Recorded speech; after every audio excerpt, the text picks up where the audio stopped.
چې کله نوجوان لاس اوچت کی او دی وی الله ما معاف کا او د سترګو نه اوښکې روانې شي، الله په اسمانونو کې په فرشتو باندې فخر کوي. ای فرشتو زما دې بنده ته وګورئ، تو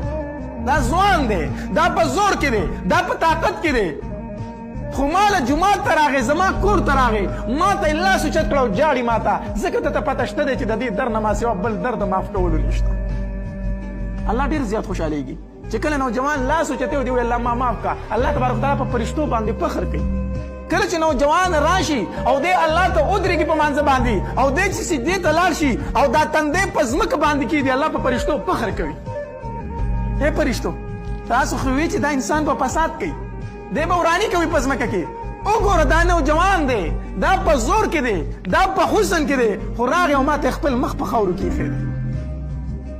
الله تبارک وتعالی ته د نوجوانۍ سجدې ډېر خوند ورکوي. الله تبارک وتعالی ته د نوجوانۍ توبې ډېرې زیاتې خوند ورکوي،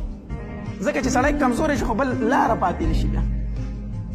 چې کله دی په زور کې وي او په طاقت کې وي او دی الله ته جاړي، الله ډېر زیات خوشحالي